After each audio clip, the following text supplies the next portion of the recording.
What's going on, everybody? Thank you for tuning back into On Air with the one and only rock star, the Mike David Duane, in the place to be. What's going on? Happy Tuesday to all you amazing, beautiful people. Thank you guys so much for tuning into another episode 2 of this brand new era, this brand new season of On Air with David Duane, your one and only. Thank you guys for joining us this week. Thank y'all for checking out last week's episode, and I definitely want to apologize to everybody who was looking forward to last week's episode to be on time and stuff like that. Due to technical difficulties and editing and stuff like that, it was a 2-hour show and stuff like that. There were a lot of delays that were going on. There were frame changes. There was a lot of changes that were going on that prevented the episode not going live. And it happened to go live on Friday. And still the episode that you guys see that is out has to be edited again. Nonetheless, you guys, we're back. We're back in action and stuff like that. So I wanted to let you guys know that we're back on schedule. We won't be having any more delays and stuff like that going on this week, next week, the following week, and the following week, okay? No more delays, okay? This week is going to be such an amazing show. It's all about the ladies, right? You know how we talked about the ladies on Entertainment News last week?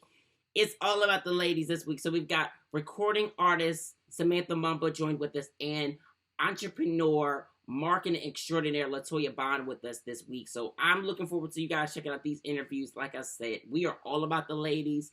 And these are some dope interviews, which I have did a couple months ago. And, tonight was just the night to share some good conversation because y'all probably been wondering where Samantha Mumba has been, but she's got some brand new singles out. And then, look, there's a lot of marketing gurus that are in the place to be and stuff like that to watch the show that are fans of mine that are tuned into the platforms that I do and stuff like that. So we wanted to talk marketing and all things that Latoya had going on and everything else. But let's get into some talk, okay? Let's get into some Dear Duane talk and stuff like that. Because, listen, y'all, last week was such a hot-ass mess. Like, last week was the birthday from fucking hell. I'm not going to sugarcoat and sit here and be like, oh my gosh, it was amazing. Happy 28th birthday, David. Look, I want to just put a disclaimer out there before I go into a terrible, crazy rant. Thank you, God, for blessing me with another year to truly experience the amazing things that are in store. You know what I'm saying, you guys? Like, what's in store for me? Because I've had a long journey, and it's always going to be a long time coming, but it's filled with a lot of hard work that I do not take for granted. So I'm definitely still very much grateful to be here with you guys today. We'll get to that point in a second. Because there's another point in that point that needs to be addressed because there's a lot of confusion that was going on over the weekend and stuff like that. I don't understand where confusion is being made when it comes to this show, but I'm going to clear the confusion on that.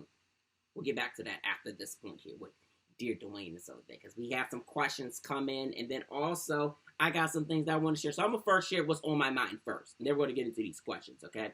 Monday was Tuesday was a mess because we did not upload this episode on time until Friday.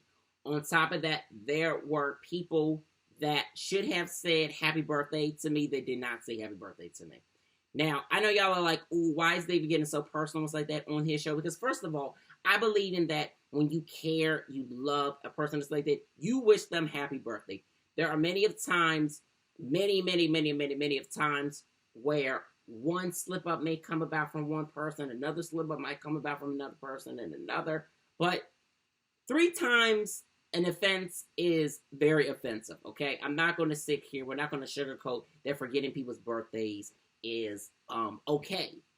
No, people, it's not. You should not do that.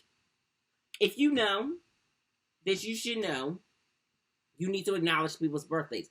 Birthdays are very special to people. I know that you guys are probably wondering what the hell happened. That is none of y'all business what happened. Just know that there's been a few people that have forgot last week. So, how do I feel about that?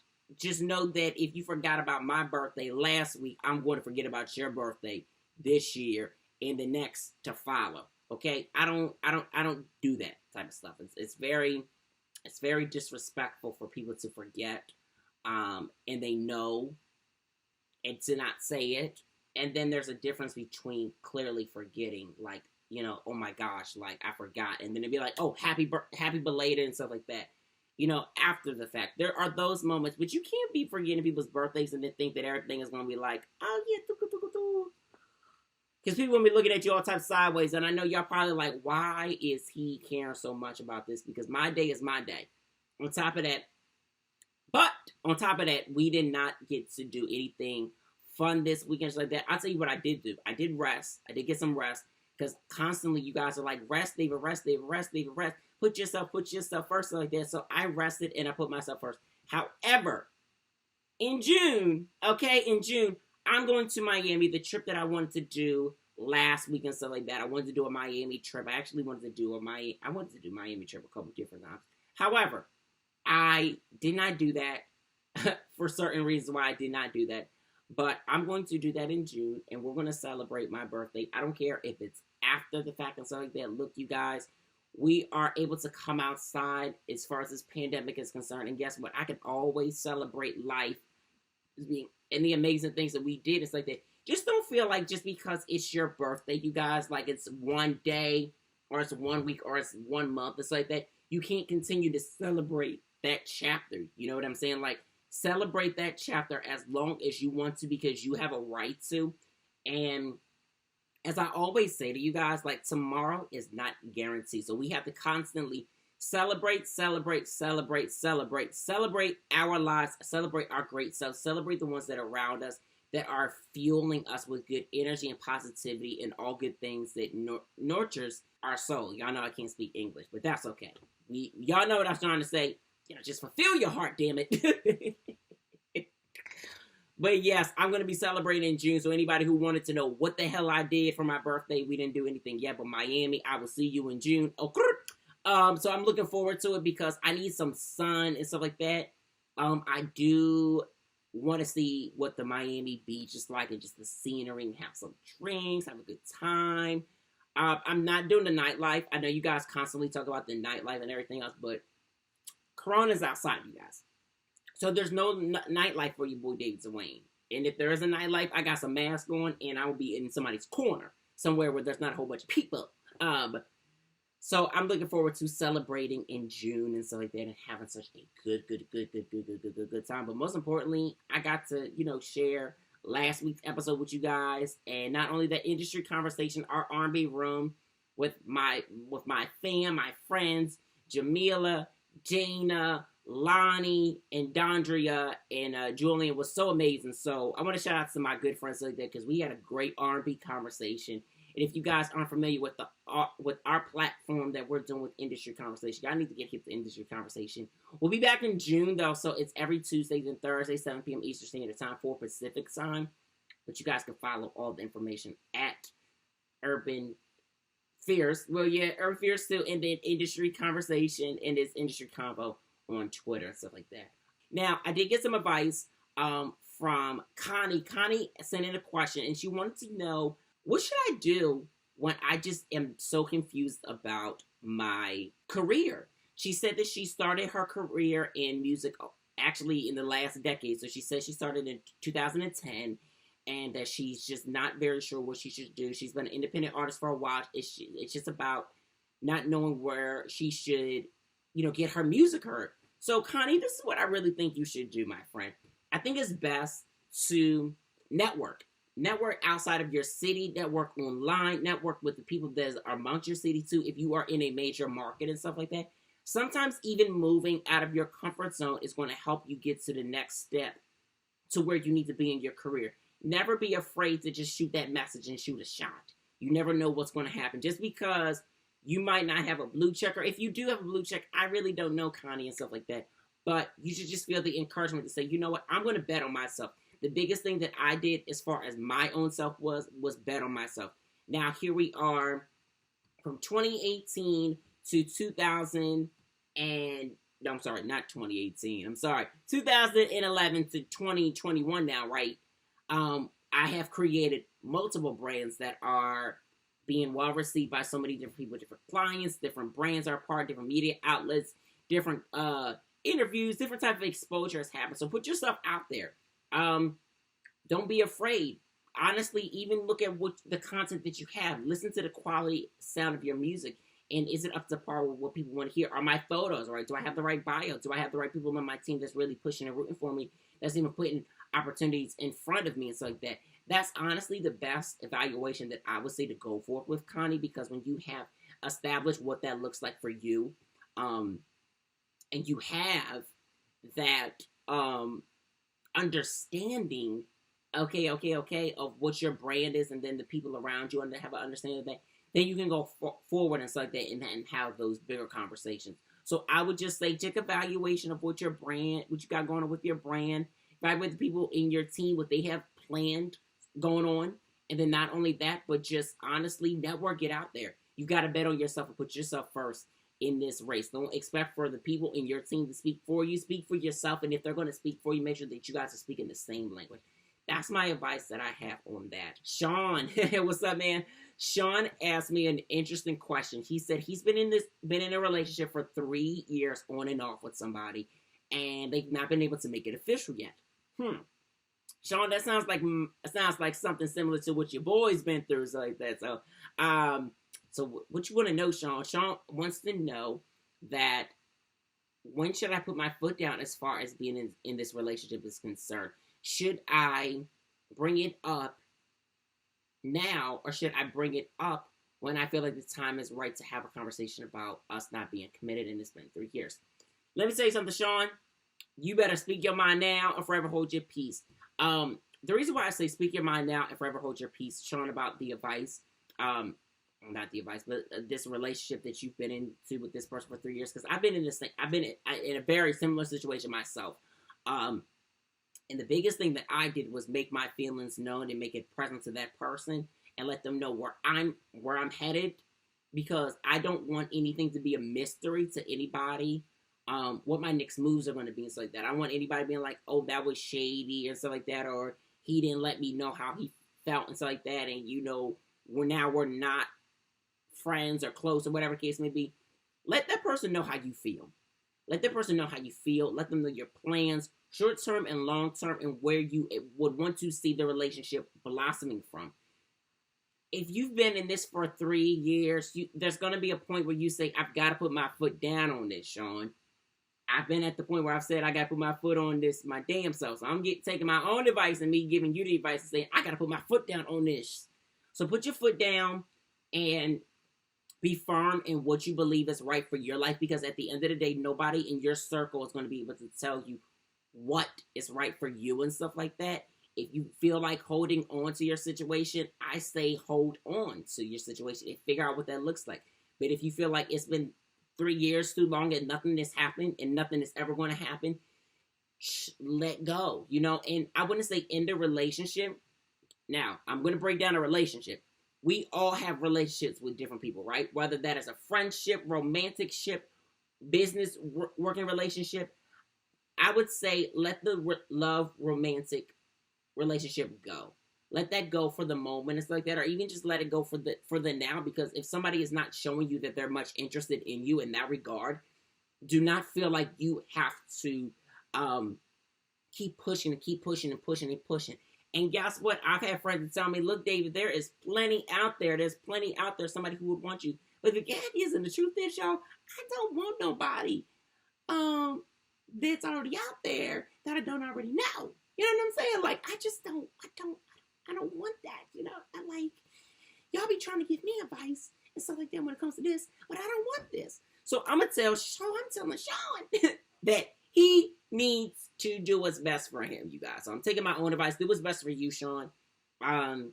Figure it out. I honestly say if it's worth to keep a friendship, sometimes when we are in love with people and we are attracted to them, sometimes it's best to be friends. And there's nothing wrong with being friends, because maybe in that moment where you guys remain friends, that person realizes, you know what?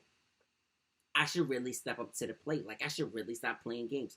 You never know what's going to come out of your situation until you make the best decision for yourself within that moment. But thinking about the long term of that decision and stuff like that and what might come of it. So I hope that advice helps you, Sean, and I hope that helps you, Connie, as well.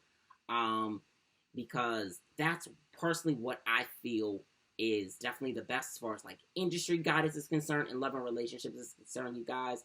keep sending in your questions at info@onairwithdavid.com. Make sure you guys email. You can also DM it to David Duane or On Air with David on Instagram, stuff like that. I'll be checking. My team will be checking our DMs like that, just kind of see what you guys are needing advice and stuff like that on and stuff like that. I also want to give advice also to the people that feel like they need publicists, okay? Now, I want to give this advice because it always comes up as people reach out to my company. They reach out to me for my company services, stuff like that. You need a publicist when you have something that is going on in your brand constantly. You know what I'm saying? Like you have a consistent releases going on. You're trying to push a release within the next couple of months or very soon coming up. That's when you need a publicist, when you actually have something going on. Not everybody needs a publicist that is an independent artist. It's so that just dropping stuff, or the up-and-comer, or the major artists and stuff like that. Sometimes the major artists may not need to highly publicize a project. Major talent might have a project that they should publicize, but they might have something bigger that is coming out months later that is even huger and stuff like that. So I don't always feel that, just because you're in entertainment, you're a rapper, you're an author, so like that you need a publicist right away.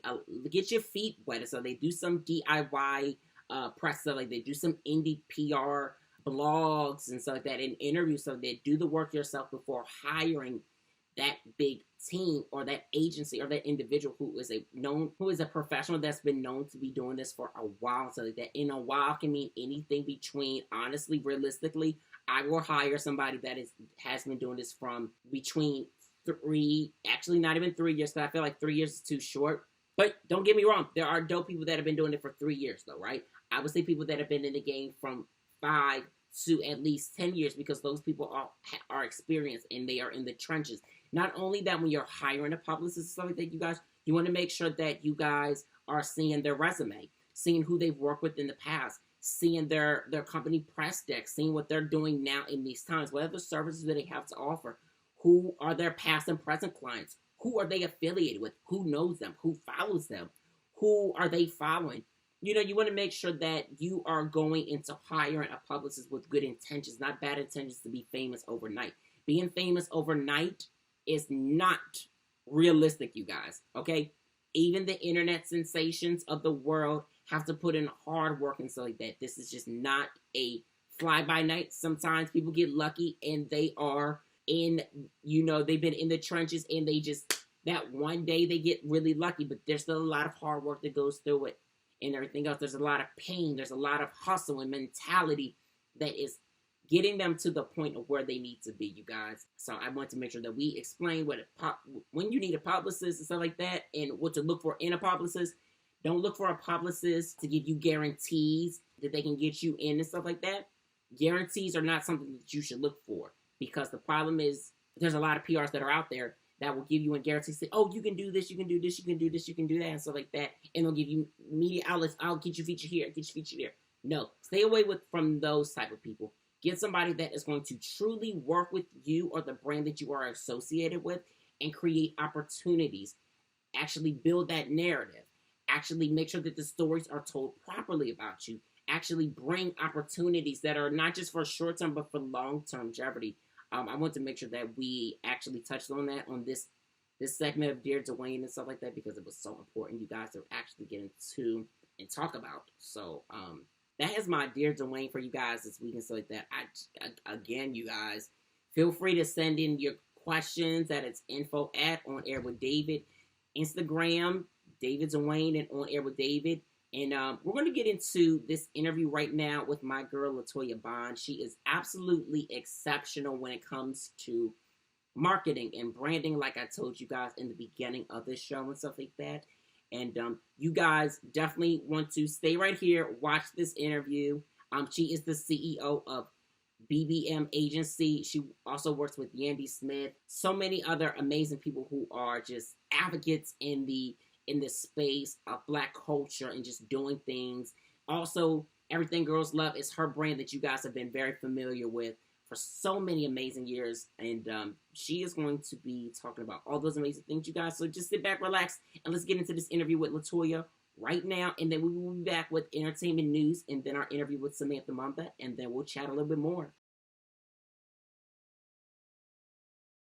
What's going on, everybody? Thank you for tuning back into On Air with your one and only rock star on the mic, David Duane, in the place to be. And right here, we have this phenomenal, exceptional woman who I absolutely admire. If you guys don't know who Latoya is, listen, you guys got to find out. And you guys are about to find out because Latoya has the BBM agency, and she has this amazing platform as well.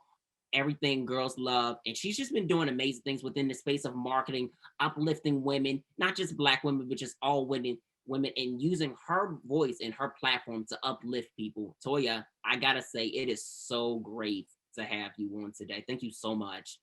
Thank you, David. Thanks for having me. And thanks for being persistent, because David's been trying to get me to do this interview for some time now. Yeah. And I've been avoiding it. But, when somebody keeps popping up in your inbox every week, you got to say, eventually you're going to open it and you're going to read it and you're going to say yes. Right. And then Instagram too. And Instagram and DMs, yeah. It wasn't just. And once you follow me back on Instagram, I'm like, oh, we get it close. I'm getting closer, right? Yeah. Andy was like, reach out to Toya so that you can get me and you can get her too. I'm like, cool, we're gonna get there. But I just want to say thank you so much for being willing to speak with us today, just about the amazing things that you've been able to do. I know before we got started, we were just talking about utilizing your voice, being a woman, and not also be afraid to talk about the things that are going on in society. You, Yandy, and Tamika do a great job at it. And I want to say thank you for being those women that aren't afraid to be on the front line, to utilize your voice and speak what the truth is unapologetically. Thank you. I appreciate it. I mean, it's kind of like not something that you want to get a thank you for, because it's just something that we all should do. We're not going to get to the point where we have equality and we end systemic racism unless we all fight for it collectively. It's going to take a collective voice for us to get where we got to go. So regardless of where you are in life, whether you're comfortable or not comfortable, as a whole, and as a community, we're not where we need to be, and we all gotta put in the work. Everybody gotta do their part to push the needle so that we can ultimately have freedom. Yeah. And how important would you say it is to push the needle and push a narrative, being a woman? Because now we're seeing a lot more women being vocal. We were always seeing it, but now women have such this really strong force that even men, we are yearning for the voice of a woman at the forefront of every decision that has to be made in today's time. I think it's just that women we're part of it. Even though the men are the most affected, when you talk about police brutality and mass incarceration, but women are affected also. The whole family is affected. Those men have mothers and sisters and daughters who lose their dad or their brother or their uncle, and we're affected. The family unit is affected. The whole family structure is broken. And so I think it's like to a point now where women are like, the men need our help. They're being targeted, and we're targeted as well, but not as much. And so it's and people are more comfortable with women. They're more. It's more likely that we're gonna be allowed to have a seat at the table and allowed in the room. And so it's our job when we get into those places that we advocate. We advocate for our community. We advocate for the men in our lives. We try to push the needle and change things. Yeah. And what point did you, Yandy, and Tamika decide that these times were the most important to kind of get involved with that? Was it just like a discussion that you guys had as amongst, just kind of witnessing people that you guys know, like Mendices being incarcerated, or what exactly sparked the flame to that? Well, Tamika has been an activist for her whole life. Tamika has 25 years in the movement. She worked with Reverend Al Sharpton in the Action Network, and this is her life. This is what she does. So I would say Tamika working with Tamika has brought us more on the forefront. But Yandy and I both went to Howard University. It's a historically Black college, and I don't think you can graduate from Howard and not be woke. Even though we have a few a lot of that do, but it's just like in our blood. but it was more of a quiet activism. I think that once we became friends with Tamika, um she activated us. Like, she just has that power. She activates the people around her. She makes you want to do more, and not just do it quietly, but use whatever resources and whatever platform you have to kind of shout it from the rooftop and do as much as you can. So I would definitely credit her to the reason why you see us as vocal and as in the forefront as we are. But it's always been in us and been in us. Yeah, no, but I love seeing it that, Tamika, y'all met, all three of y'all met each other and just was like, you know what, let's just do this together. Like, Yeah. it's within us all, and let's do it as women and build each other up while through the process. And we all bring different things to the table. So, Tamika definitely activated us in terms of activism, but Tamika also needed a Brandon, as Yeah, for herself as an activist, and just as the person and the phenomenal speaker that she has. So she needed management, and so we helped her out in that aspect, and then she helped us out in the aspect of making sure that we use, again, our resources and our platform effectively to kind of push the needle in any way that we could. right. And let's talk about that.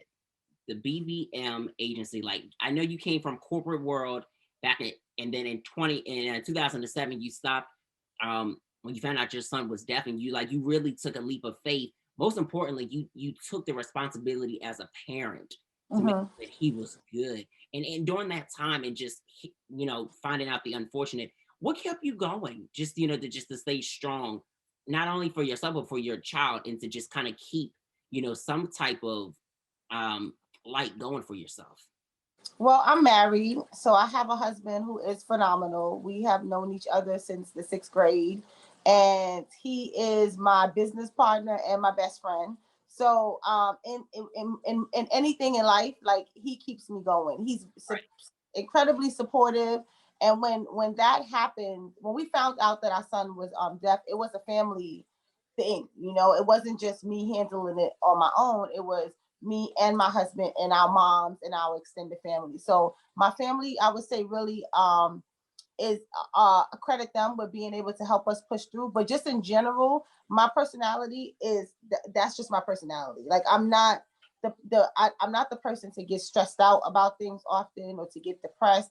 Even Yeah. if I do get sad for a second, it's kind of like the next day it's like, okay, now how are you gonna fix it? What are you gonna do to fix it? Let's put our big girl panties on and figure it out. So we were sad by the news, because you kind of just think about the quality of life that your child can have. So sad for a little while, but then we started to do research and figured it out And luckily for us, we had extended family that we can lean on and depend on, and allow for us to take the time to kind of figure it out. Wow, yeah. And it's good that you had family to like support you guys through that process as well, because of when people go through certain things like that, hearing unfortunate things, which can definitely be, there's things that you can do to help that child or help that family member. It definitely is like discouraging at sometimes, because you're like, okay, so what exactly do I do? I need support mentally to help Mm-hmm. get through this while I'm dealing with this. Yeah, definitely mentally. You definitely need the support. Support has a lot to do with it. It can be the difference between somebody making it and somebody not. Like, even when you have family members that go to prison, the ones that make it and the ones that end up reoffending, the big difference is whether they have support or not when they come home. Do they have a family member that they can go and stay with and that can offer them financial support while they get back on their feet, while they find a job? If they don't have that, chances are they're going to end up in the street again, reoffending. So support plays a big part in our lives in general, and not just with your family, but as a community. Yeah.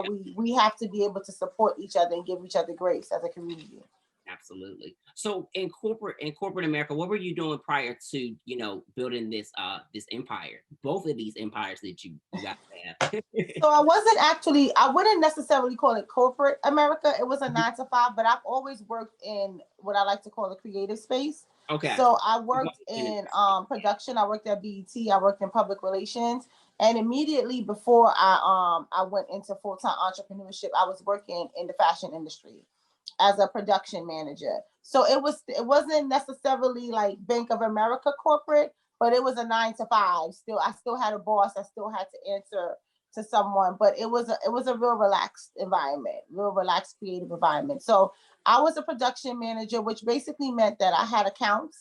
Most of them were urban accounts, so I had like Sean John and Fat Farm and Ralph Lauren, and I was in charge of their production, the production that they had with my company. I worked for a sweater manufacturer, and we would produce their sweaters for them. So we would do trend forecasting, kind of tell them what was coming up for the next year, help them pick out styles, and then actually help them produce the items within cost. Oh, So wow. like, we use this kind of, we might find a $10,000 Versace sweater that they say, okay, we want one like this. So we would figure out how to get that sweater in a price point that worked for whatever the brand was. So by sourcing different types of yarns and trims, buttons, zippers, all those kinds of things. So that's what I did. It allowed me to travel. I traveled a lot to Asia, to go to factories and do visits. And it was Ask you about that too. yeah. I did read that you did a lot of like, especially out in China, to just like Yes. do all that. So yeah, it was good. It was great. I loved my job. It was fun. Again, I worked for like, I would say it was a creative environment. So it wasn't like punch in at this time, punch out at that time, Yeah. It was a great job. And had I not had, the adversities that I had, I probably would still be in that field because it paid very well and it had a lot of perks. But I'm happy that, my life took the turns that it did, because had it not, I wouldn't be here today. Right. And it's good that you got that initial training and introduction to what you would be doing now with your own agency, because it's like that one thing about you is the marketing, the strategy, the digital concept and all that stuff. You grasp that to a whole T, which a lot of people who even run companies themselves in agencies don't understand that marketing has to be on point. Your management for your client has to be on point. And there's no Mm-hmm. stepping when it comes to you, Toya, and what your company does whatsoever. Yeah, no, because that's directly, the marketing directly is directly related to your sales and your revenue. So, you can have something that's really popular and then it has organic growth, but at a certain point it's gonna stop, and or it's gonna plateau, which means you're not growing, you're not increasing your revenue. That's why companies like McDonald's and Burger King and Wendy's, no matter how popular they are, you still see them making commercials, introducing new products. You still see marketing regularly, because that is the only way that the company is going to stay relevant, that they're going to attract new customers regularly, new age groups regularly, and that they're going to keep growing. So the marketing is essential. A lot of people don't like to spend money on marketing, but It's you so can kind of tell the size of, where a business is going by how much they care and invest in marketing. yeah, and it's so important. You have to have marketing with every product, every brand. Like there's no half stepping. You might be able to get away with not having some PR. I'll give Mm-hmm. you that. But that Yeah. marketing and that branding has to be on point. Your strategy within the content has to be Yes. on point too. So you went. So did you go to college for marketing? No, I went for communications. I initially wanted to be an attorney, but then quickly realized that I was a political science major, and quickly realized that that wasn't for me. And so I did communication. So no, I didn't. Didn't go to school for marketing, but it just came naturally to me, especially in the digital world. Oh As yeah, I started to build our own businesses, I just, it's just kind of figuring out what worked, through trial and error and self-taught, and and actually being successful at building these different brands. There's a lot of marketing managers and things of that sort that went to school and may have degrees in marketing, but they haven't successfully built anything, So it's like, how can you tell me you're going to do this if you haven't done that? The things that you read in the textbook may not necessarily work for this particular company. So you have to constantly do research, constantly continue education. I do a lot of that. I do a lot of courses and classes, and I'm always reading. I'm always trying to figure out the trends and be innovative and figure out what's next and what's the next phase for my clients and for myself, because I have businesses myself. So when I learn something from myself, then I'm able to pass it along. Yeah, that's important. The clients. Yeah, and it's good that you said that, because a lot of people who are marketing managers don't understand, like, you have to live to experience. Yeah. If you're pumping out knowledge and stuff like that, it's like, okay, where's your case studies? Like, how does this exactly work? Where do you think that we're getting at with this? Because a lot case studies are so important. Mm-hmm. Like, I'm big on case studies. Because a lot of people like to talk a good game, but it's like, don't do that in the world of marketing. Like, we want to see. Don't do that, period, with me. Yeah. I'm always going to ask you to back it up with facts and receipts. Like, forever. Be like, okay, where did that come from? Where did you read that at? Who said that? Who's they? Right. So, yeah, I'm a big facts and receipts person. Right. And we talked about keeping text messages and having a log. It's so important. Yes. Yes. And it's always good to, like, really constantly teach yourself too, because these textbooks, and I feel like everybody thinks that college is like the end all be all to how the business actually works. But it gives you the formal training, and you have to get out there and learn. You have to get out there and internship. You have to get out there and get that client, get that job experience, work a couple jobs, and then maybe try to go into entrepreneurship. Yeah, I think college gives you discipline. Mm-hmm. Like, I wouldn't trade my college experience for the world. I think it helped me mature a lot, and it gives you discipline. It gives you a lot of book sense, and it gives you the foundation to know how to do research and things of that sort. But nothing beats experience.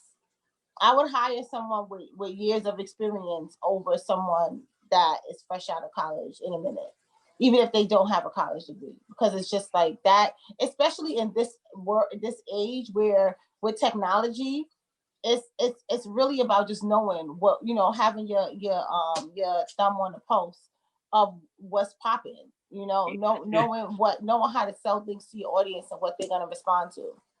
No, that's important.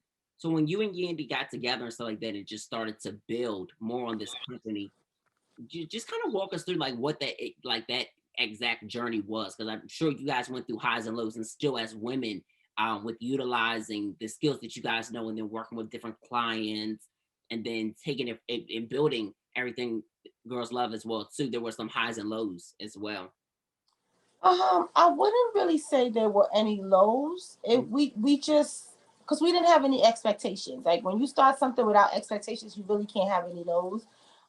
It started off when Yandy was going from behind the scenes as a producer to being on camera for Love and Hip Hop. She called me and she said, I'm going to be on season, the next season of Love and Hip Hop. I'm going to actually be a cast member. And I want to make sure that when I do that, I'm promoting a business. I don't want to just be on there and not have a business. So she wanted to do an accessories line. And at that time, I had just started an accessories business with one of my other girlfriends. And so I was like, well, we have this accessories business that we're already doing. I'm not going to start, help you start a business, which I'm already doing over here. Let's just merge them together. Right. And so we merged them together. We came up with a new name, which is Everything Girls Love. And we launched it as an accessories line. If you go all the way back, you'll see we were selling jewelry, really dope jewelry. But once we started selling the jewelry and just engage, at that time, Instagram had just started, like, literally. Instagram was like a whole thing. We were on Facebook, and then we started Instagram. And so, just because of who Yandy was and her being so young and being in music management, she just would get a lot of questions regularly from women. Like, how did you do this? I need advice about this. And we were like, oh, well, women are coming to us now asking us for, like, how did you start your business? They were asking for information. So we said, okay, well, we need to create a place where we could, engage with them. So instead of it just being a shop, we turned it into actual platform that had a blog, and it was a lifestyle so people could shop, but then it had the EGL blog. And then the blog just consisted of everything that mattered to us, like Everything Goes Up. So we had beauty, fitness, career advice, love, relationships, all of those things. And so then that was it. We had the blog for a while, and we had the jewelry. And then it was like, okay, how can we bring these women together in real life so that they could interact and they could communicate and they could, actually network with each other and help build each other up. So then we did EGL events, which were Girls Love events, and we started doing those. And those were really, really popular women's empowerment events. We started them in 2014.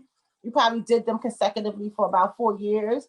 And so it was like a full-fledged lifestyle brand. And then we just grew from there. We started to produce our own content, for shows, because we wanted some feel-good shows that show Black people in a great light. Yeah. And there wasn't any out there, so we started to write and produce our own content. So EGL then grew into EGL Entertainment, which includes all of those things. And in the midst of all of that, I launched the BBM agency, because I became Yandy's manager, through this. So I became her manager. And as her manager, then a lot of people that were around me would ask me to manage them, like Tamika, and Jamila and other people. So then I grew as a manager. And then I just started to, part of managing, when you manage talent, it's about brand management. So it's not just about like scheduling. It's about, how can I expand your brand? How can I help you start other businesses? Even for artists nowadays, you want them to have longevity. You want them to have multiple streams of income. So it's about building businesses for them. So I started to work with my clients and building other businesses, and just taking the knowledge that I have from that and giving it to other women. And other women would contact me like, oh, well, can you do brand management for me? And so then it just kind of like snowballed just like that. It wasn't anything that we sat down intentionally and said, we're going to do this. It just was like, let's go. And then every time something came along that we figured we thought we could add to the portfolio, we did. Yeah. And this is what you have today. Wow. And you know what? It's amazing. And it has been so amazing to see like that journey for y'all, like over these years, from the jewelry, then to the blog, and then to the events. Them events were popping. I seen them all on social media. I was like, come on. And, it was really good to see women get together in a space and really network.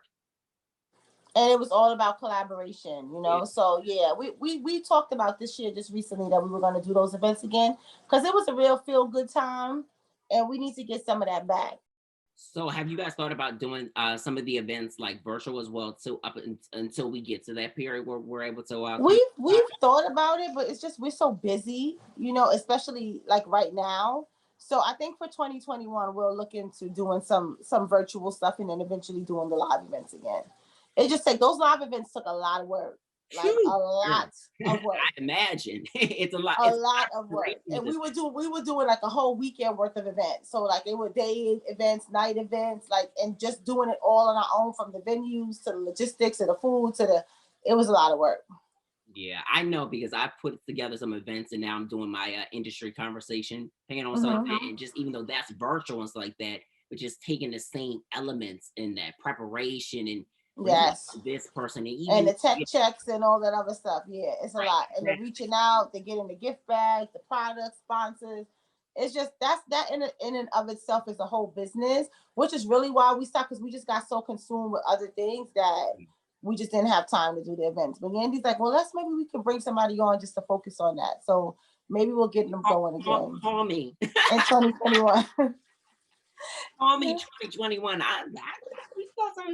David gonna be on my line. Hey, did y'all think about them events yet? Again? Right. I'll be like, look, Toya, it's February, but where we at with these? What we doing? Yeah. Like I got some dates lined up. You'd be like, wait, what?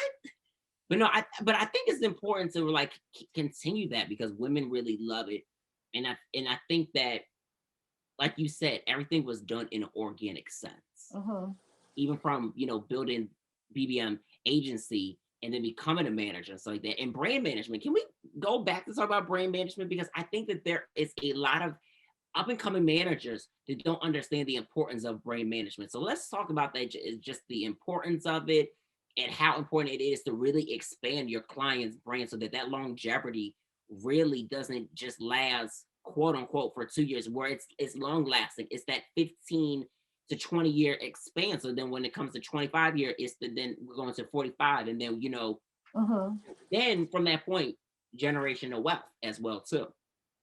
I think brand management is figuring out where you want to end up and setting the course for that, right? And it's different when you do it for individuals and for a business, but it in a sense is the same, because it is, what do you want people to think about and feel when they think about your business, and if you're a person, you are the business. Right. So what do you want people to think and feel?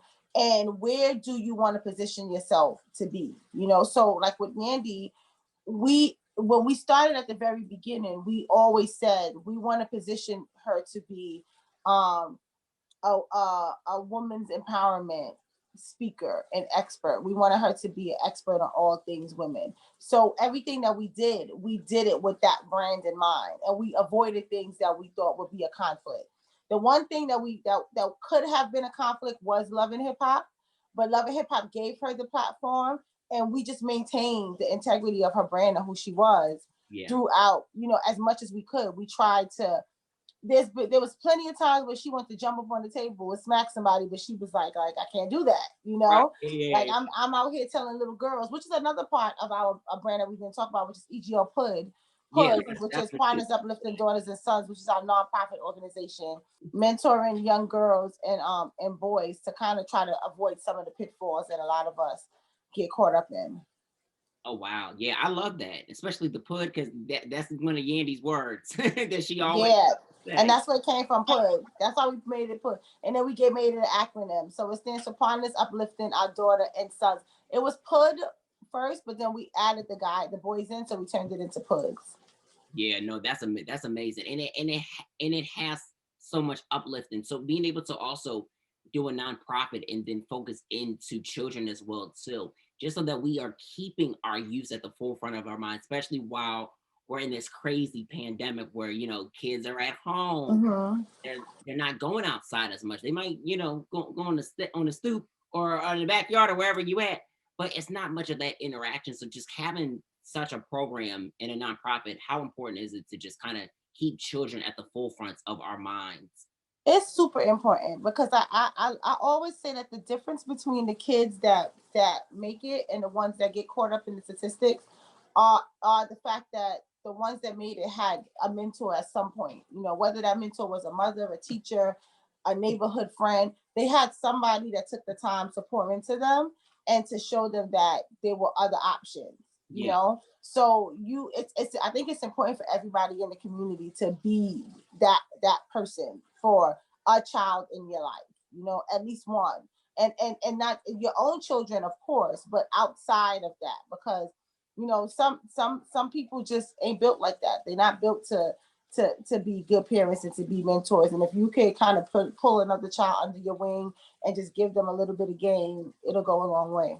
Yeah, because like you said, a lot of parents aren't fit to be parents in that sense. They might love their child to the world, but they might just have a little bit of things where they can't fully get the same thing that somebody else can get, and that's not a put down, but to be able to put a child in some type of mentorship in the program where they can receive that and get that confidence like that, it helps even the parent too. Yes, I agree. So I just love the fact that you guys have been really able to expand. So what else can we expect in 2021 from you guys? I know Tamika's getting ready to release her amazing book. What other things can we expect? Because y'all don't stop at all. We have some shows coming in 2021, hopefully, God willing. Television is a whole animal in and of itself. So we have some things in work that we feel like the community will be proud of. We're growing the BBM agency, growing EGL, growing Yale Skincare. Tamika is growing with the podcast and the books. And then I have some other businesses and ventures that I'll be launching in 2021. I'm more of a for 1 year anniversary type of person. I don't like, like people like to do grand openings. I don't necessarily like to do grand openings and talk about things a lot until they actually come to fruition. Then I celebrate them. But we do have some plans for some great things.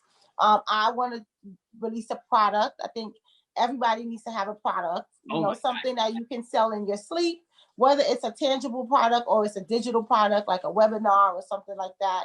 You need to have that.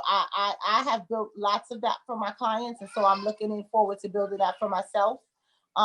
Both actual tangible product and digital products. I have both in the works, so that's going to be something new and interesting. And then we have something that's coming that I think is going to be innovative. That's digital. That it's going to give a lot of small businesses a third way to allow their customers to shop. Right. And what kind of advice do you have for a young entrepreneur that is trying to navigate the lane of entrepreneurship? They might be, maybe there's different creative things they might be doing. Maybe they want to get into the hair and beauty world. Maybe they want to get into entertainment. What type of advice would you give to that man or that woman that really wants to get into that entrepreneurship role? I would say just do it. Like do your research as much as you can, but most importantly, just start. You know, start if you want to do hair, start doing hair. Start doing your cousin's hair and your auntie's hair. Make sure that you take good pictures. You know, nowadays cell phones are just as good as an expensive camera. Take good pictures, create content, post it on social media. Be intentional that you want to start a business. Give your business a name, go maybe get it registered as a business and just start. You know, everybody started somewhere. Like I said, when we started EGL, we didn't know that it would be 10 years in, and we didn't think about it that far. We just thought about we're going to start this business. Let's get these first few styles. Let's see how that goes. And then as things start to move and start to grow, you just adapt where you need to, you know, and keep building. But a lot of times people think about things so long in their head, and they think that they need a whole lot and they got to be perfect, or they want this grandiose start when you can just start where you are. My best piece of advice would be to don't think about a product and then try to find the customers for it. Think about the customers you have access to. So who is in your network, and if you and what are they missing? What's something that if you created it today or if you sold it today, those people that you have immediate access to would buy. Like that's where you should start, because the hardest thing to do is to get this idea in your mind that, oh, I live in Alaska and I want to sell bathing suits. You're like, we live in Alaska. It's Right. dead Like, of winter. oh, Who's buying your bathing suits, baby right? suit on. So, but you know, if you had an ice shovel, that might work, you know, a little bit better. So it's kind of think about your network, and either fill a void or create a product that people want to buy like right away. That is a necessity, and just go for it. And beauty is ever growing. That's an evergreen business. There's always more people that need their hair done, nails done, makeup. So that is a lane that pretty much anybody can get in and win with just a little bit of ingenuity and consistency. Yeah, absolutely. I'm looking forward to everything that you guys are getting ready to drop in the new year, in this new year. Because And then I'll be back to talk about them once they drop. yes, you have to be, because I'm gonna be like, Toya, come on. I know. Toya, Tiffany, Vlad, you're gonna be on everybody's line. Not everybody's lying though. But so I definitely want to say thank you so much for being available to chat, because I definitely wanted to know more. But I think that what you guys have been able to do was definitely something that young women, young men, just anybody who is a dreamer definitely needs to hear, because you guys are doing it and they can do it too. Yeah, I agree. I agree. I think that that's the biggest takeaway is that just start where you are, and entrepreneurship is not for the faint of heart. It's not easy. I'm not going to say it's easy. It's definitely more difficult than a 9 to 5. It is unpredictable. Being your own boss is great, but you are your own boss. You don't have a steady paycheck. You don't have vacation days. You don't have sick leave. You have to work for it, you know, but the reward once you get a good pace and things start coming in is worth it. It's worth all the hard work. Absolutely. So Toya, we ask all our guests this amazing question, and I see all the positive affirmations behind you. So this is a good time to ask you, as a mother, a friend, a wife, and a businesswoman, what are some of the things that you exemplify?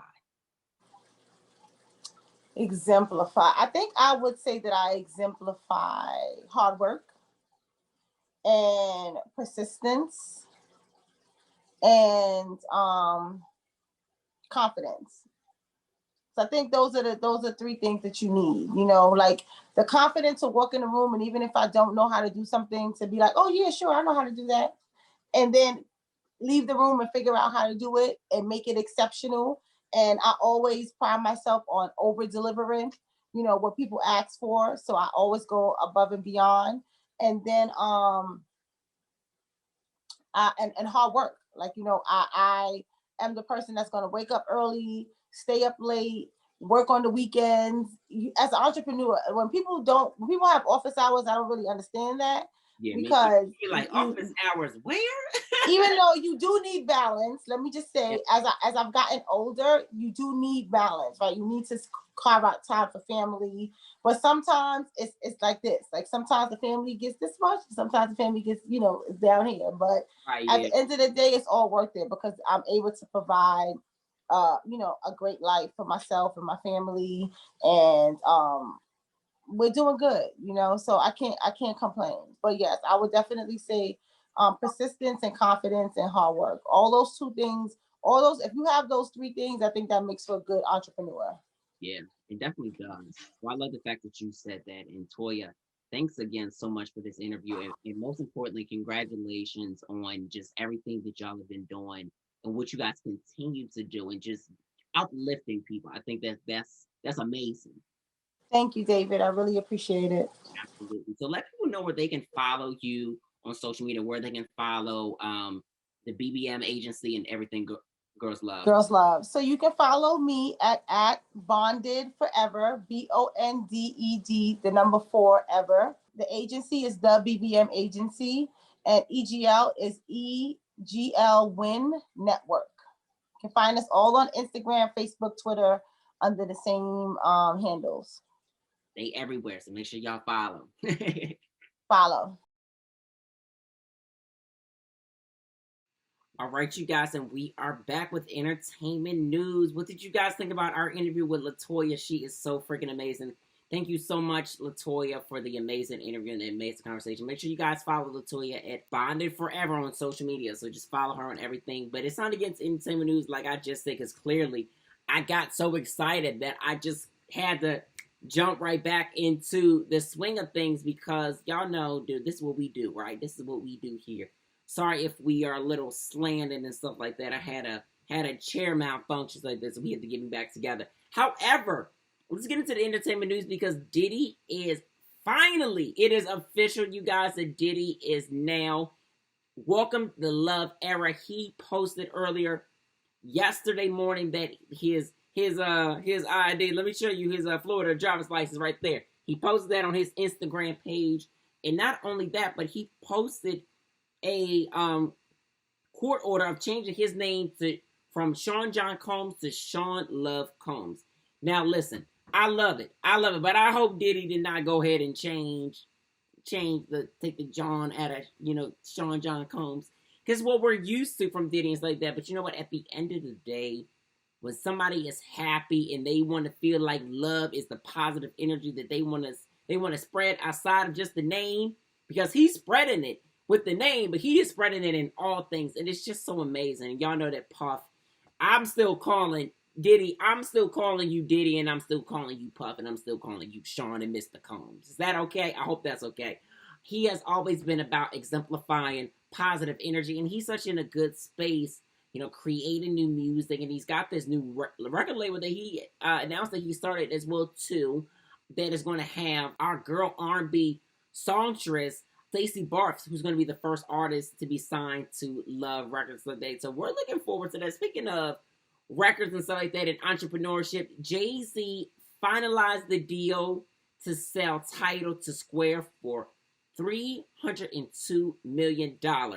Now, it was reported that he settled for $350 million, but look, reps say that that's not true. It's $302 million, which is not a bad number, because when he brought Tidal originally, it was $56 million that he had got. That's what our notes say, right? Yeah, $56 million that he had brought the company for, so like that. So the current, stake owners such as Beyonce, Rihanna, and Kanye, Madonna, Alicia Keys, and our girl Nicki Minaj, they will still be shareholders. And with Jay-Z selling Tidal and it being finalized, that remaining percentage, still there's ownership from Beyonce, still Nicki Minaj, to Madonna, to Kanye West, to Rihanna. They still holding on to their share. Okay, so that is so amazing to still see that they still have their share in the company, that it's going nowhere whatsoever. I love Tidal. I love that Tidal has been a platform that has been constantly elevating since Jay-Z has purchased the company way back when and stuff like that. So it's quite amazing that he is doing entrepreneurial things, and that he really got he making his money back. That's what it's about, right? When you buy a company, you sell it and you make a company. And I would love to see what Square is going to be doing with the amazing company and stuff like that Tidal has become and everything else. And and some bad boy type of drama. I'm not going to call it drama, but I'm going to just say it. Y'all going to call it some drama. But I'm going to call it great music on the run, okay? Tory Lanez and Chris Brown have announced that they are doing a joint project. Now, everybody is going to have their comments about Chris and, his problems with the law, and then people are going to have their problems as far as Tory Lanez is concerned with the Meg Thee Stallion things. And we love our hot girl coach. We love Meg and stuff like that. But honestly, both artists are dope. And these collaboration projects are really good to see artists, work together. The problem is nowadays we don't get to see it as many times, so that when we do see it, and it's an artist that really too much aren't our favorites, we comment and we say, we don't like that this is going to be done. But at the end of the day, Tory does some great music, which sometimes is questionable, but Chris just shuts it down.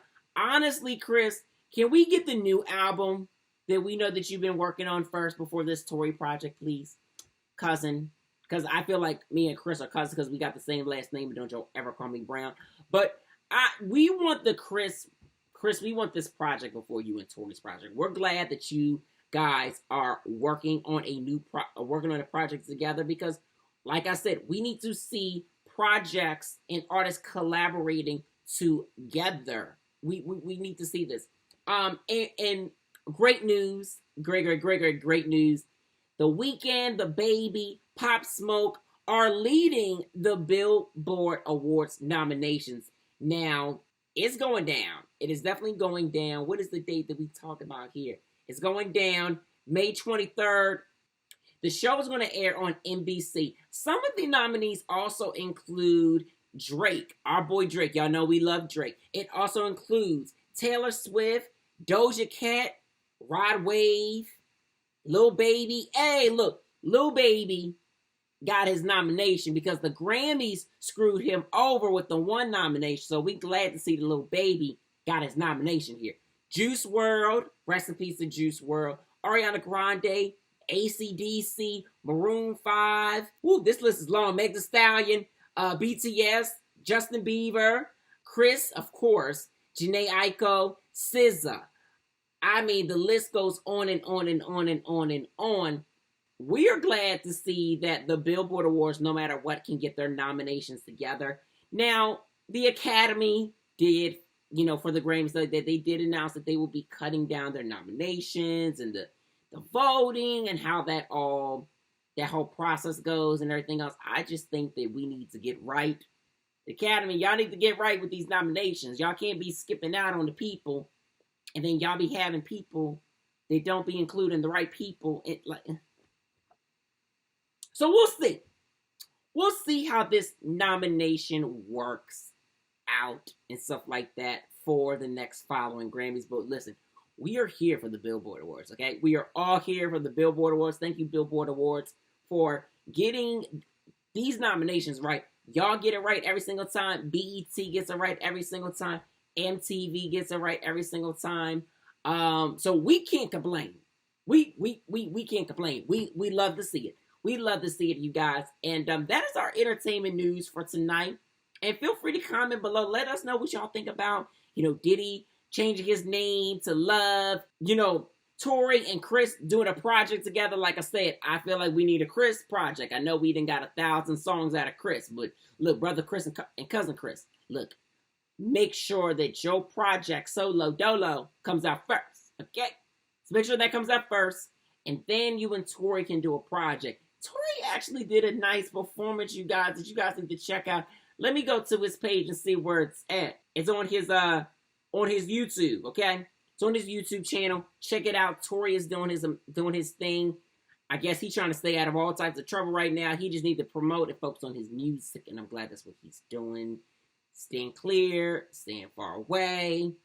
And like I said, that's our entertainment news, guys. Let's get into our interview with our girl, Samantha Mumba, right now. I've been so excited about sharing this interview with you guys because, look, Samantha is somebody that I grew up on listening to when I was like in this room 1,000 years ago when I was a kid. So it is so good. It's so good to have this conversation with her. I remember listening to Baby Come On Over, having the CD. I probably got the CD somewhere over here, but sitting over here and just like vibing to the project and being like, yes, this is one of our girls. You know, the early 2000s as far as R&B and pop was concerned was such at an all-time high. They don't do it like they do it back in the day, but we do have good artists in today's present day and time, and it's good to see artists that, you know, you grow up on be back and be centered to their music and stuff like that. And because being an independent artist and going from a major system takes a lot of work. And it's not like she did not put out any music, y'all. We just weren't hip to the streets of that. And she also was doing movies, okay? We weren't hip to the streets. So without further ado, let's get into this interview with Samantha Mumba right now. And yes, we will be back. Hey, what's up? I'm Samantha Mumba. Please make sure you go ahead and check out my interview with Duane. What's going on, everybody? Thank you for tuning back into On Air with your one and only rock star on the mic, Duane, in the place to be the narrator, curator, the throwback millennial. And child, I do feel like a throwback millennial because we've got our girl, Grammy Award nominated singer, songwriter, and actress and philanthropist, Samantha Mumba, with us. Like, oh my goodness, Samantha, they know who you are. They know who you are. You. They know. Ooh, I'm so impressed with that intro. Like, wow, thank you. It was a tongue tie. I didn't want to mess it up, but I'm having a moment, and we were already having a moment before we got started. But I'm reliving my 6-year-old, 7-year-old life because the debut album came out in 2000. Wow. It feels like a lifetime ago, you know. Obviously, it is really long ago, but it's really not when you think about it, because 20 years is a long time, but it's not a long time. Like, because girl, I can remember I was right in this room at 6-7 years old. Wow. See, it's like, it's crazy how time goes, but I think it feels like a lifetime ago because it was just such a different time, and just experience wise, it was crazy, you know, and I was so young too. So yeah, it was a lot. And you still look amazing as you did that. So you definitely did not age a bit. Thank you. You're welcome. So let's get into it. You know, we were talking about just how things have changed from the 2000s to now these 2020s and everything. And of course, we got this little, I call it a shandemic, because of shit and pandemic. You know, we just throw them together just like that.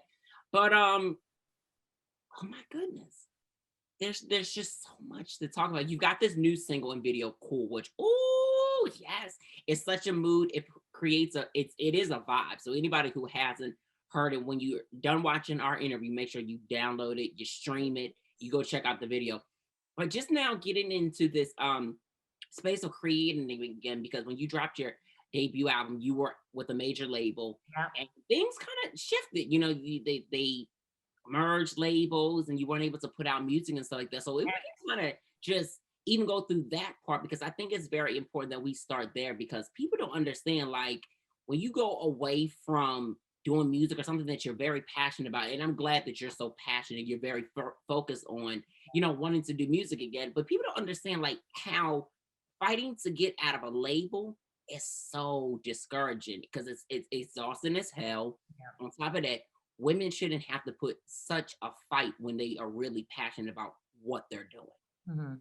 No, you know, I think it's a valid point, because a lot of people to this day have been confused, like, but everything was going so well, like, why did you stop, or what happened?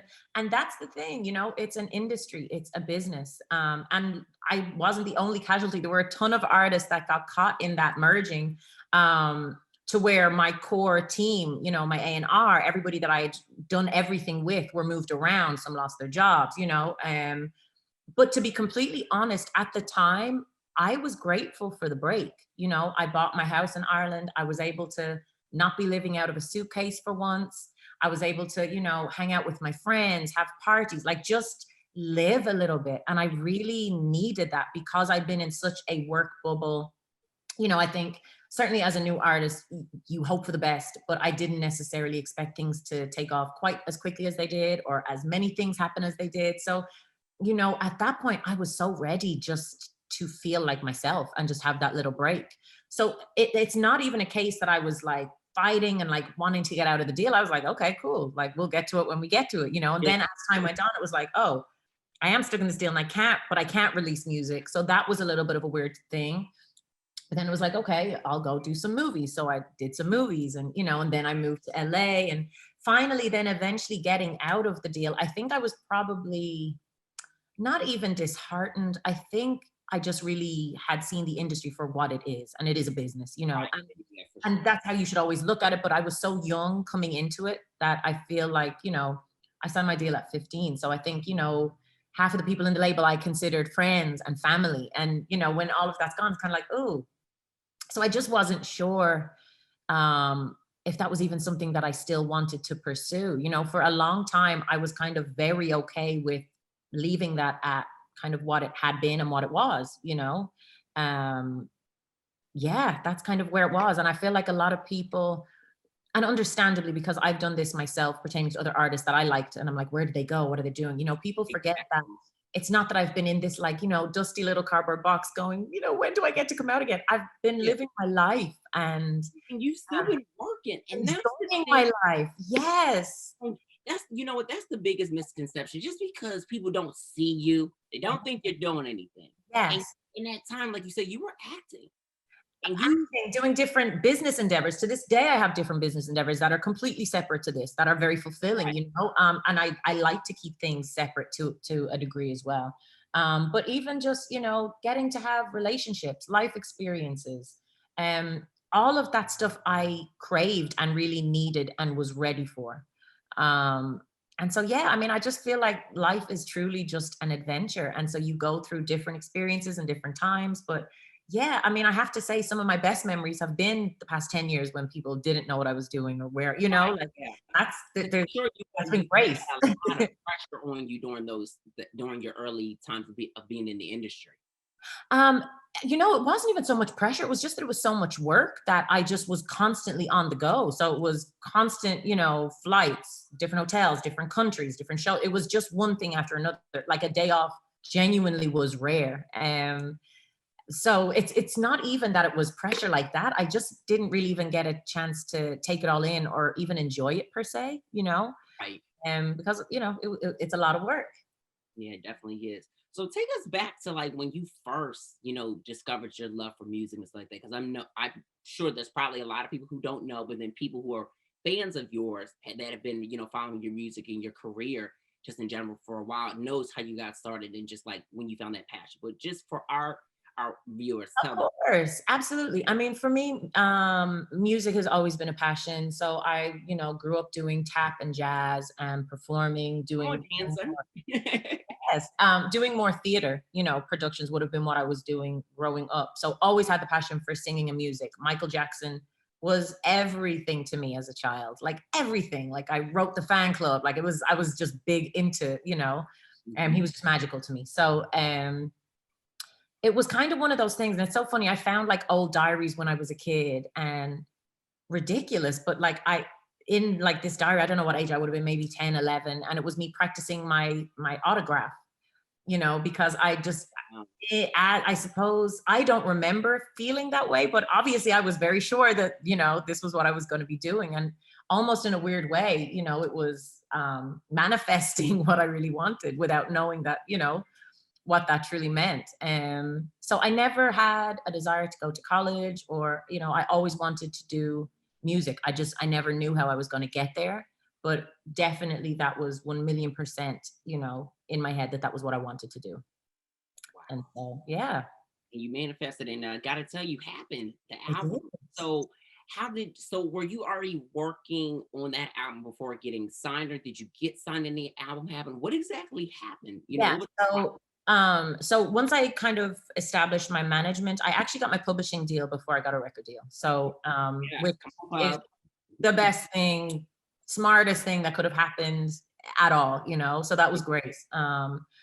So then I got my record deal, and it was then that it was, you know, even writing was kind of very much so a new thing for me. It was always me just writing down feelings and thoughts and poems or, you know, whatever. And I think that's why even listening to my old albums sometimes it feels like I'm listening to a diary of when I was that age, because, you know, that's where I was at. So yeah, it was a pretty quick thing. Once kind of things started taking off, it was, you know, because I was in school as well.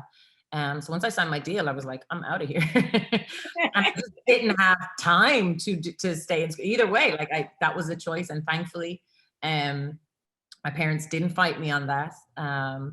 And so all of a sudden then I was just in Sweden and Norway writing and recording. And yeah, it was great, really. Ooh, that's Yeah. a great experience, especially to get away from school and to really full-fledged like pursue music. Like, oh my goodness, like what was going through your mind like as everything was like coming together? You know, you had got the pub situation, you got the management, like you were really set and ready. You were in motion. You were on fire at that point. You know, I think it's that, you know, when you're like at that young age as well, it was that feeling of just being invincible. And because I think as a kid, I'd always been so determined that this was what was going to happen. It was like, oh, great, it's happened. You know, it was like this, I just didn't even question it. You know, it was amazing. And I think as well, it's a lot to take in at that age. You know, all of a sudden I was away, and I think I barely had a Nokia cell phone. You know, it's not like social media that I could be FaceTiming my friends or whatever, you know. So it was, I did find myself very quickly, not isolated, but, you know, kind of just very focused on that, you know, the work, the writing, all of that stuff. So yeah, I think I definitely had to grow up a little bit quickly.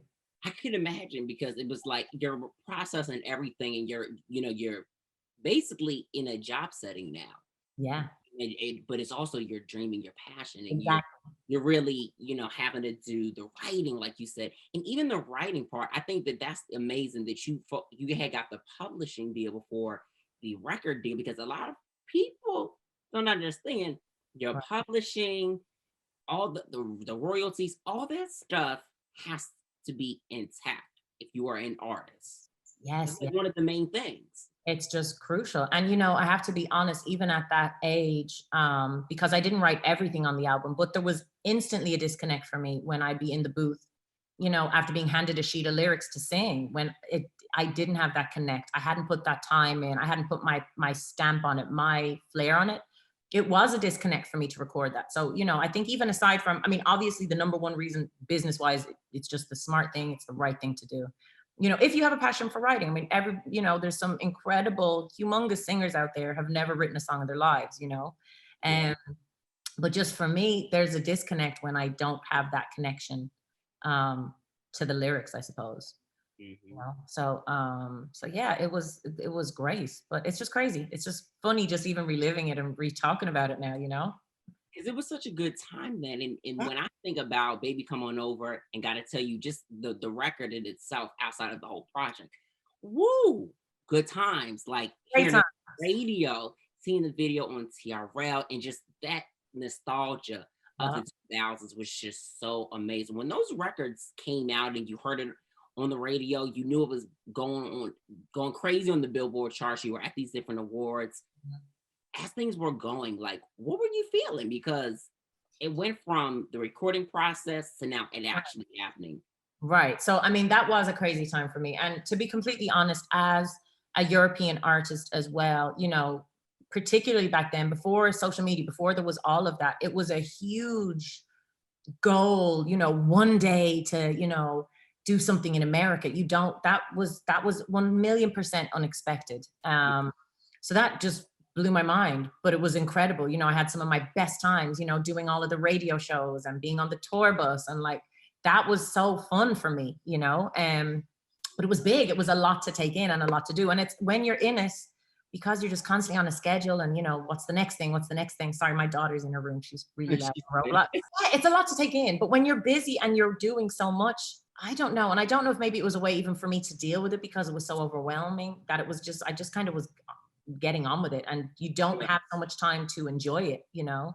And again, like I said before, social media, so it's not like I was having a connection with people, or, you know, having that direct contact with anybody who liked the music. It was very much so next plane, next, you know. So, and that was kind of it. So yeah, I'm more fond of it looking back now than I probably was at the time living it, to be totally honest. Now you have that moment to actually really look back and be like, I remember this show. I remember this performance. Right. I remember this interview. I remember all of this. As a matter of Yeah. fact, you're like, yeah, I might possibly remember meeting you before. Right. Stuff like that. Like, you get to soak it in, because a lot of people don't understand. It's like, yes, we're in the entertainment light. It's like that. And love what we do, but we don't really have that moment to really digest it. Like, we're like, once we're in it, we're in it. In it. Yeah, particularly back then. And, you know, that's the beauty of doing everything now, because I do have control over, you know, what I do, what I don't do. And I can really kind of pick and choose and enjoy the moments a little bit more. You know, it's just very, very different. And when you're not with that big machine, it's just a very different experience. I wouldn't trade this for the world. I'm grateful to have experienced both, but I'm enjoying so much more this experience, and, you know, learning really the business and the inside out of everything, and just, you know, doing everything the right way for myself. It feels good, you know. It has to feel good. Yeah. And let's talk about like learning the business and stuff like that. Because as the years have gone on, I'm sure that you have, you know, learned more and more and more. I mean, of course you have. I mean, you're still rocking with us. But what would you say, like, kind of prepared you to learn as things just kind of go on? Would you say like also the film world and just kind of being a part of that aspect as well, kind of like help you learn the business in I many mean, ways too? maybe it's an age thing as well. I think because I was just so young, it was like, oh, my lawyer will take care of that, or my business manager will take care of that. You know, it just was kind of, I just, it was just too much to get my head around at a young age. Whereas now, you know, I'm all about the business first. You know, things have to match up and line up and make sense. And, you know, just reading, I'm a big advocate of reading. You know, I think knowledge is power so much. So just really reading even about the industry, things that I would have never known or understood. You know, I think it's just good to really know and understand what you're doing, what you're signing up for, you know, all of that stuff. Yeah, it's important. Yeah, it's super important. And I try to tell Yeah, you, if you're not reading up on it, or you're not in a good space where you're learning these things, you're going to get yourself screwed. And you do yeah, not want to do that. So it's good that you stayed on top of learning the business, and with absolutely. Yeah, and you matured in time too. So you let that also help and say, you know what? Guess what? This is my career, right, business manager. This person. right, Let me right. understand what's Exactly. going on in these decisions that are being made. Exactly, 100%. And I'm a very typical Capricorn as well. So I'm a control freak. I like knowing what's what, who's who, how's how, why, you know, all of that. So yeah. And you know what? That's a good thing about a Capricorn, uh, being a control freak, because as Taurus, as you know, that's my sign, because we were talking about that Yes. before. I We're love the exact same way. We're like, look, it's either this way or this way, or exactly. it's no way. You Yeah, can give me your thoughts and opinions, but like, absolutely. between both of our signs, I feel like, because we're such driven and passionate signs, Mhm. we have to know all of what's going on. Absolutely. Absolutely. And, you know, and even with this and with releasing, it's been so hard for me to delegate things to different people, but I have to, because I can't do everything either. And so it's just, you know, really trusting the team and trusting who you're around, and what you're doing, so that they, you know how you work and know how to work on your behalf. It's all of that. So it's a lot, but it's good, you know. And you're right, you know, at the end of the day, I'm fully in control with this time, and that is what is fulfilling me.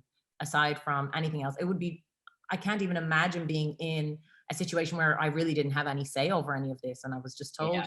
like it just wouldn't work for me as a woman at this point in my life. That would be a no for me. So Right. Look, it would be a no for me too, because it's now these times. I mean, we're seeing the pop artists, the R&B artists, the hip hop artists. We're seeing just artists in general in Mhm. this space of being an independent artist. Anyway, she's so cute. Okay, you can go over there. Okay, go over there. In a minute, woman. No, in a few minutes, boo. Go. In a few minutes. I can't. I She's don't know. adorable. Oh my goodness. Roblox crazy. Roblox.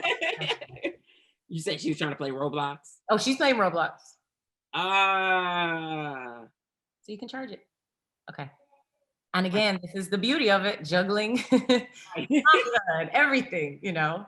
No, and that's amazing too, that you do juggle motherhood as well too, and you're able to like really hone in on that, because a lot of people, like, once they try to step back into the forefront and stuff like that, where people are really seeing them more besides, behind the scenes, Right. you don't know how to juggle that. So for you, how would you say it is being a mother and just being able to live your dreams still, and still have that control, like you were saying, and learn with Yeah. your career? I mean, look, for me, I think this is a journey. It's a marathon. I'm taking my time. I'm not expecting the same outcome as when I had a big machine behind me. It's just that I really stand behind my own music now, and I really genuinely believe in it and love it. And I want that to be out, that if you search my name, that you're seeing that, because that's who I am and where I am now. But I say all that to say I am a mother first. I am a wife first, those things there's no kind of leeway with that. So, even with stuff now, that's the beauty of it. I would never schedule something to where I can't be up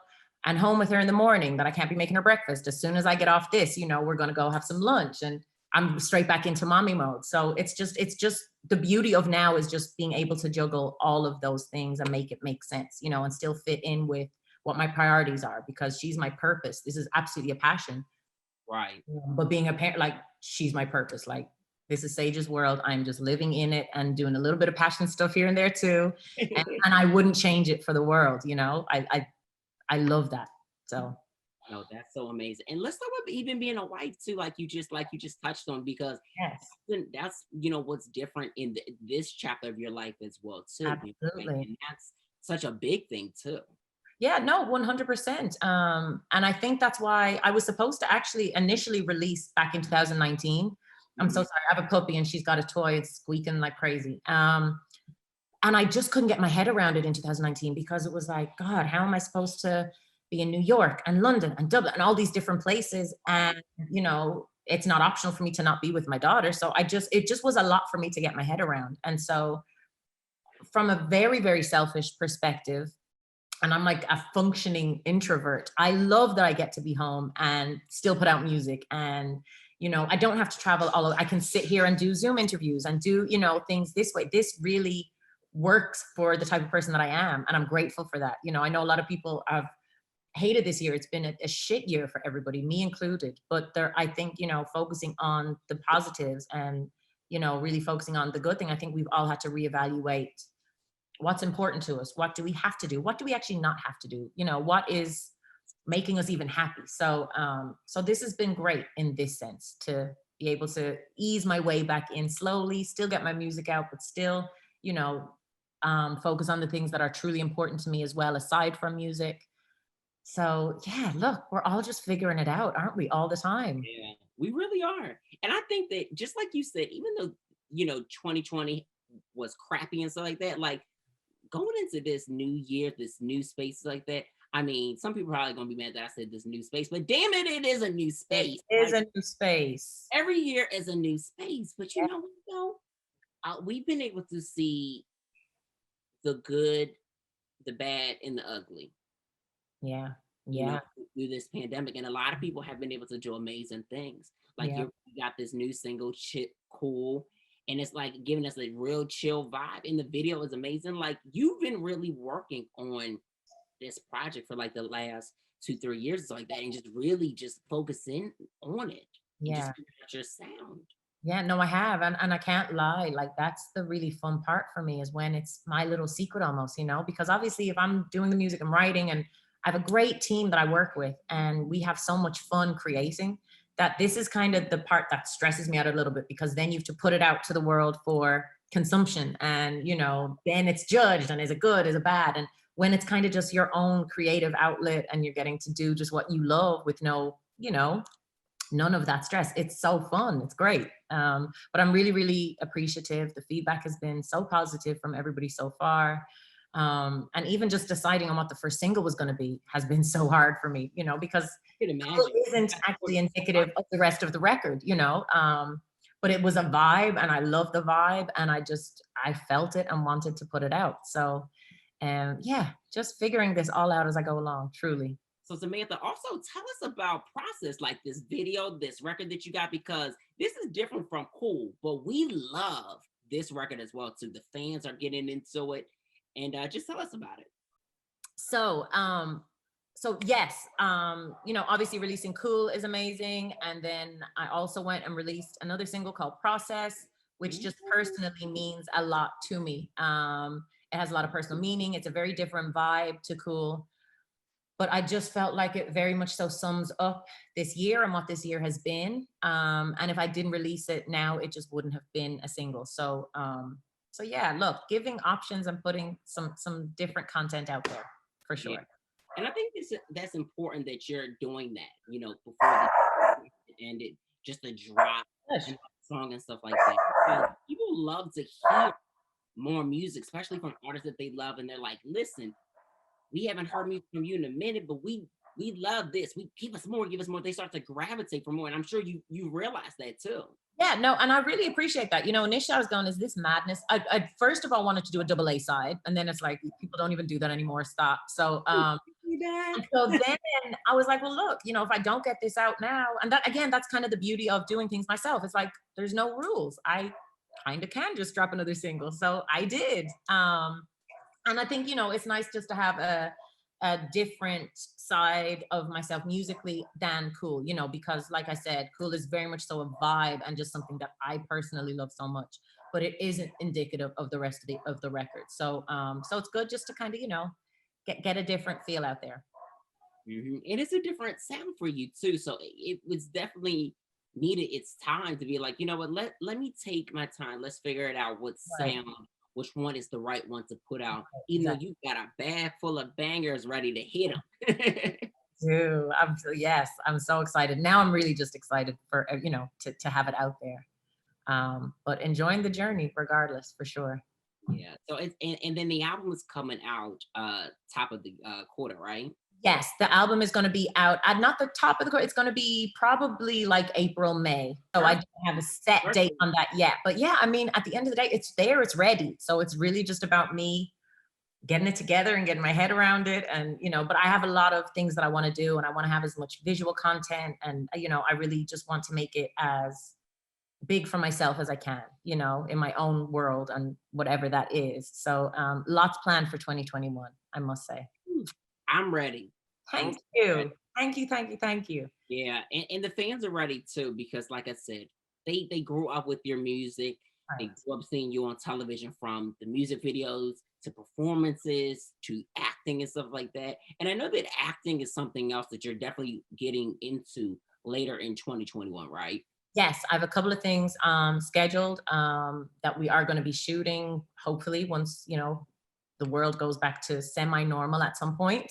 But yeah, and for me, I just like creating and being creative. And I love doing films because it's such a team effort. You get to work with different people, and I just like being creative, even if that's sitting at home with my daughter painting.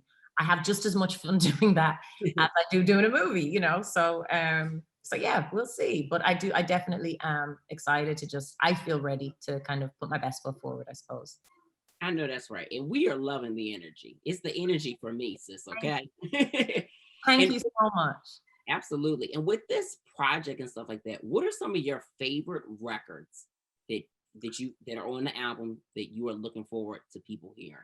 Ooh, I have, I love all of the songs so far, but a personal favorite, and please stay tuned. I don't know if it's going to be a single, but I am 1,000,000% going to do a visual for it anyway. And it's called Pink Lemonade. Oh, it's a good one. I love it. Love it. Very, very grown, but I love it. So yes, please keep a lookout for that for sure. Oh, that's amazing.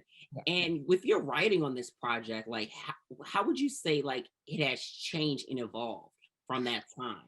Yeah, I mean, I think earlier I'd even touched on, how listening to the old record, it's like a diary of, listening to a diary. And I suppose in theory, maybe in 20 years, that's what this will sound like to me as well. I think it's just writing is that you can only write on, where you're at in life, or where your imagination is at in life, or how you're feeling, all of that. So it's just where I'm at. I don't know how to categorize that per se. But definitely I'm enjoying the age I'm at. I'm enjoying being in my 30s. I feel very sure of myself, very confident in kind of who and what I am. And so I hope that that's reflected in the music.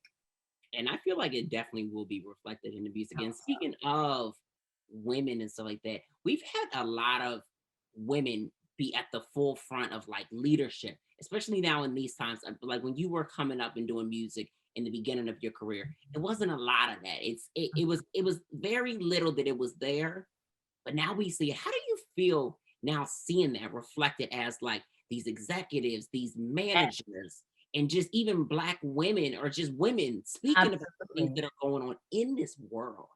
Absolutely. It's empowering, and I think it's better late than never. But I mean, listen, as a woman, I think we can do all things. And I think there's just incredibly talented people out there, incredibly talented women who are now kind of, getting the opportunities and getting the chances. So yeah, I'm all for that. My God, 100%. Because who would have known like that this would be the time for women to just be so boss? I mean, I love a boss woman. My mom's a boss, my sister's a Yes. boss, my Yes. girl's bosses. It's like we need that. I Women need agree. that energy. I agree, and I think there's a time and a place for everything, but I'm just all about empowering women, female empowerment, just why not, and I think anybody who feels threatened or feels a way about that, I think that's something that is going on in themselves that they need to, work on a little bit because, I think it's a great thing. I think women are incredible. I think men are incredible. I just think as humans, we're just evolving into a different normal now, Yeah. a And long way to continue. who are some of the female artists that you love, whether that be pop, R&B, hip hop, that are Ooh. that are really killing it? Oh my God, there's so many. I love Summer Walker. I just love her. I just love her energy, even. I think she's so crazy talented. And I love that even, on the social, like she's just her, she is who Yeah. she is, unapologetically. I think that's gorgeous. I love her. HER, Cypress Walker. Obviously, just from as a songwriter, she's just legendary to me. And then, I mean, even some of the people that I loved growing up. Toni Braxton was big for me as a kid growing up. She's still dope to me. Jennifer Lopez, I admire as a businesswoman. I just think she's unstoppable and just body goals. Like she's just on it at all times. And I really respect that. And she's a mom and, has her relationship and she works it out. So adore her. Oh my God, there's just so many. But I love seeing even a lot of, the up and coming and all the new female rappers. I just think it's empowering and it's dope. And it's good to see women expressing themselves, however that looks, Right.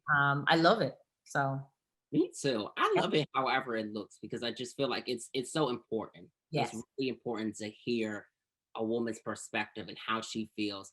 Me as a guy, I get tired of it. I don't care. I'm Right. saying because it just gets tiring. We Right. want to know how y'all feel. Right.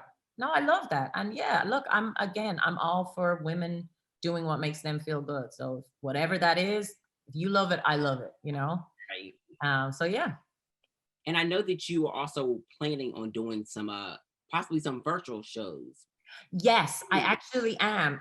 So I'm trying to figure that out. Again, the Capricorn in me is wanting everything to be perfect and amazing. So I kind of get in my own way a little bit, but definitely that's coming up because I do want to start, exploring that. And, there's some amazing musicians that I work with. So just to have kind of a live feel and a vibe, why not? So yes, that's Be definitely amazing again to like perform the old music mixed with the new music too. absolutely, absolutely. Like a track list, set Oh, list, just how we did back in the day. definitely, 100%. I still honor and love those songs, and they did amazing things for my life. So, yeah, definitely, I will be performing those forever, for sure. And as you should, because they were really great records. And I gotta find my CD I somewhere. love it. I love it. But I know that I had, and you know what? It's crazy. It's somewhere in this room. Love It's it. somewhere in this room. That's amazing. And so like that's even a different era. People don't even buy CDs anymore, Kids don't understand it. They just want to know these things. I mean, listen, I want it on this thing, but I want to be able to pop it right into my little thing. But you know, Apple didn't upgrade it on us. Now we don't have the CD thing. Oh, I know. I hate it. Drives me nuts. And then of course, actually, I need to buy that the little extension thing that you can buy with the. Oh yes. But anyway, but yeah, I hear you. Let me ask you, like, what were like some fondest moments from your career early on that you would say is like so memorable for you? Oh God, there's honestly been a lot. You know, doing a DreamWorks movie was literally like something out of a film for me. You know, it was an amazing, amazing experience. To work on something at that level was wild. I did touch on, you know, Michael Jackson was huge for me growing up. I got to meet him, have an incredible experience with him. That is something I will cherish forever. So it's a lot of little things, you know, it's a lot of the stuff that people never see and never hear about or don't, you know, have any clue about. That's the really fun stuff for me, you know, all my little secrets. And outside of Michael, who was like some people that you loved to meet, like at during that time? So growing up, yeah, definitely idols for me were Michael, Janet, Whitney Houston, Toni Braxton, TLC, you know, all of those Salt and Pepper, even like it was all the low register people who like, I was like, oh, they sound kind of like me, you know, I can sing those songs. No, not the Whitney. I'm not losing the run of myself here.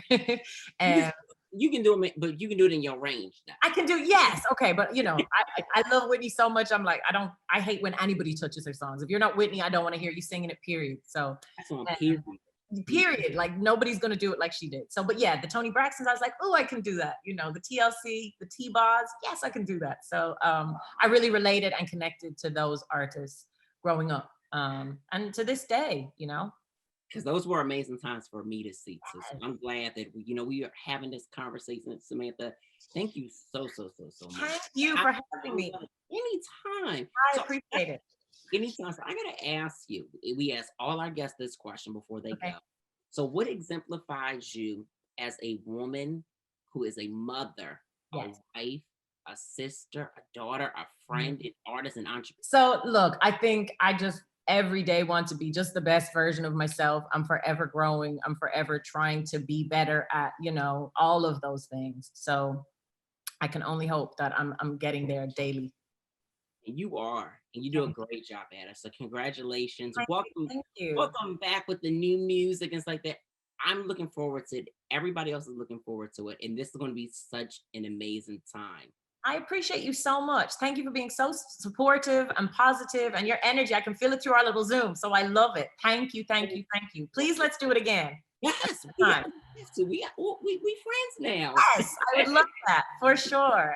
So Samantha, let everybody know where they can follow you as far as like social media is concerned and how, you know, just how they can stay connected. Yeah. So, I mean, honestly, I know there's a million different socials. Personally, Instagram is my favorite. My little link there has my link tree. You can get to everything, the merch, the YouTube, the Twitter, the Facebook, it's all in there. But more than likely, I'm happiest over on Instagram, little world of the social space. But yeah, it's Samantha Mumba across the board. I love Instagram. So we got to follow each other back. And yes, the second we hang up, that's what I'm about to do.